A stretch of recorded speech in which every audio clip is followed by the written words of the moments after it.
இன்னைக்கு நாம ரொம்பவே ஹெல்த்தியான ஒரு பிரேக்ஃபாஸ்ட் ரெசிபி தாங்க பார்க்க போகிறோம். அதாவது ராகி சேமியா வச்சு ஒரு ராகி உப்புமா. இது வந்து ரொம்ப ரொம்ப டேஸ்ட்டாக இருக்கும். ராகியில் எவ்வளோ நன்மைகள் இருக்குது. அயன், கால்சியம், அதுக்கப்புறமா ஃபைபர், இந்த மாதிரி அதிகமான சத்துக்கள் இருக்குது. முக்கியமாக வெயிட் லாஸ் பண்ணுறவங்களுக்கு ஒரு இம்மீடியட்டாக செய்யக்கூடிய ஒரு சூப்பரான ஹெல்த்தியான ரெசிபின்னு கூட சொல்லலாம். ஸோ கண்டிப்பாக நீங்கள் எல்லாருமே ட்ரை பண்ணி பார்க்கலாம். இது வந்து நம்ம ஒரு 10 நிமிஷத்தில் உடனடியாக செய்யக்கூடிய ரெசிபி. உதிரி உதிரியாக ரொம்பவே சாஃப்டாக பூ மாதிரி இருக்கும். இப்போ வாங்க எப்படி செய்யலான்னு பார்க்கலாம். ஃபஸ்ட்டு இது பண்ணுறதுக்காக ஒரு பவுலில் நான் வந்து ராகி சேமியா தான் எடுத்திருக்கேன். இந்த மாதிரி பேக்கெட் வந்து கடைகளில் விற்பாங்க, நீங்கள் வாங்கிக்கலாம். இப்போ இதை வந்து நம்ம ஒரு பவுலில் கொட்டிடலாம். நான் வந்து ஒரு முழு கவரையும் எடுத்துக்கல, 3/4 பாகம் நான் வந்து ராகி சேமியா எடுத்திருக்கேன். இப்போ இதை வந்து இந்த பவுலில் கொட்டிட்டு நம்ம வந்து தண்ணி விடணும். இதில் வந்து இது மூழ்கிற அளவுக்கு தண்ணி சேர்த்துக்கோங்க. ராகி சேமியா பார்த்திங்கன்னா இந்த மாதிரி தான் இருக்கும். நார்மல் சேமியாவை விட கொஞ்சம் வந்து இலக்கமாக தான் இருக்கும். அதனால இது பண்ணும்போது ரொம்ப கவனம் நம்மளுக்கு தேவை. இல்லை அப்படின்னா கொல கொலன்னு ஆயிரும். இப்போ தண்ணி வந்து கொஞ்சம் இது மூழ்கிற அளவு விட்டுட்டு ஒரு 1/2 டீஸ்பூன் அளவுக்கு உப்பு சேர்த்துக்கோங்க. உப்பு சேர்த்து சரியாக 3 நிமிஷம் மட்டும்தான் நம்ம இதை வந்து ஊற வைக்கணும். அதுக்கு மேலே ஊற விட்டுட்டீங்க அப்படின்னா நான் சொன்ன மாதிரி நல்ல ஜாம் ஆயிரும், கொல கொலன்னு ஆயிரும். அதுக்கப்புறமா அது நல்லா வராது. இப்போ இதை வந்து நல்லா ஸ்ட்ரைன் பண்ணிடலாம். அதுக்கப்புறமா ஒரு 2 நிமிஷம் அப்படியே விட்டுருங்க. இது நல்லா கம்ப்ளீட்டாக அந்த தண்ணி எல்லாம் வடிஞ்சு போனதுக்கப்புறமா நம்ம இதை ஸ்டீம் பண்ண போகிறோம். இதுக்காக ஒரு இட்லி பாத்திரத்தில் தண்ணி நல்லா கொதிச்சதுக்கப்புறமா உள்ள தட்டை வச்சுருங்க. வச்சுட்டு நம்ம இப்போ வடிகட்டி வச்சுருந்தா அந்த ராகியை நம்ம இதுக்குள்ளே போட்டுடலாம். இந்த மாதிரி பூ மாதிரி போடுங்க. போட்டுட்டு இதை வந்து வேகிறதுக்கு டைம்னு பார்த்தீங்கன்னா சரியாக 5 நிமிஷம். அதுக்கு மேலே நம்ம வந்து வேக வைக்கக்கூடாது. இப்போ உள்ளே போட்டுட்டு மூடி போட்டு சரியாக 5 நிமிஷத்துக்கு மட்டும் வேக வைங்க. வெந்ததுக்கப்புறமா நம்ம வெளியே எடுத்து இதை ஆற வச்சிடலாம். இப்போ இது நல்லா வேகட்டும். ஒரு 5 மினிட்ஸ் கழித்து இப்போ நம்ம ஓப்பன் பண்ணலாம். பாருங்கள் எவ்வளோ சாஃப்டாக வெந்து வந்திருக்குன்னு. வெந்ததும் எடுத்து வெளியே அப்படியே வச்சிட வேண்டாம். நம்ம உடனேவே இதை வந்து கிளற ஆரம்பிக்கணும். அதாவது உப்புமா ரெடி பண்ண ஆரம்பிக்கணும்.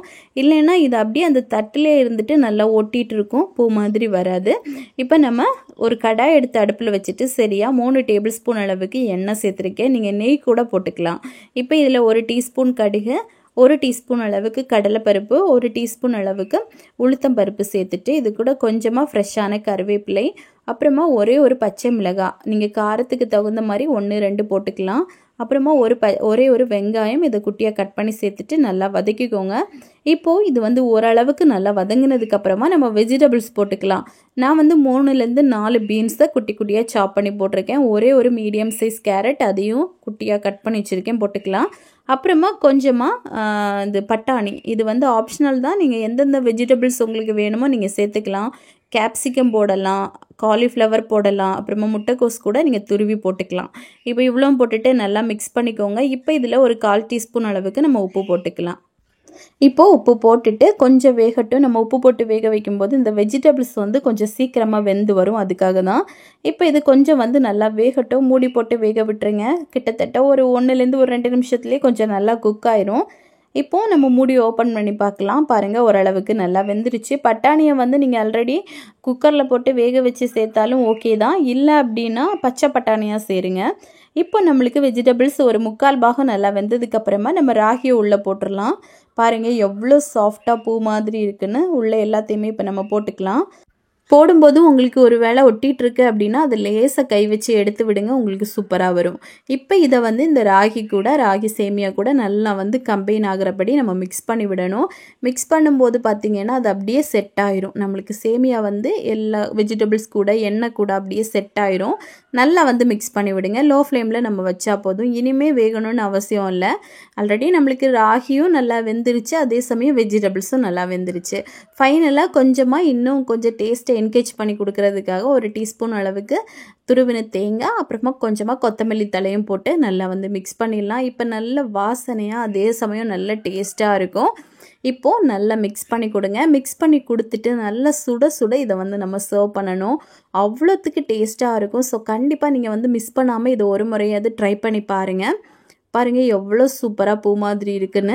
இதுக்கு சைடிஷ்ஷாக எதுவுமே தேவையில்லை. இதை அப்படியே நம்ம வச்சு சாப்பிடலாம். நீங்கள் ஈவினிங் டீ போடுறீங்க அப்படின்னா அது கூட வச்சு சாப்பிட ரொம்ப அருமையாக இருக்கும். இல்லை பிரேக்ஃபாஸ்ட்டுக்கு கூட நீங்கள் எடுத்துக்கலாம். ஸோ கண்டிப்பாக நீங்களும் இதே மாதிரி உங்கள் வீட்டில் செஞ்சு பாருங்கள். செஞ்சு பார்த்துட்டு எப்படி வந்துச்சுன்னு மறக்காமல் கமெண்ட் பண்ணுங்கள். இதே மாதிரி இன்னும் நிறைய ஹெல்த்தியான ரெசிபிஸ் வேணும்னு நினச்சிங்கன்னா மோனி ஸ்பைசி கிச்சன் சேனலை சப்ஸ்கிரைப் பண்ணி வச்சுக்கோங்க. லைக் பண்ணுங்கள், ஷேர் பண்ணுங்கள். நெக்ஸ்ட் இன்னொரு வீடியோவில் உங்களை சந்திக்கும் வரை டேக் கேர், பாய்.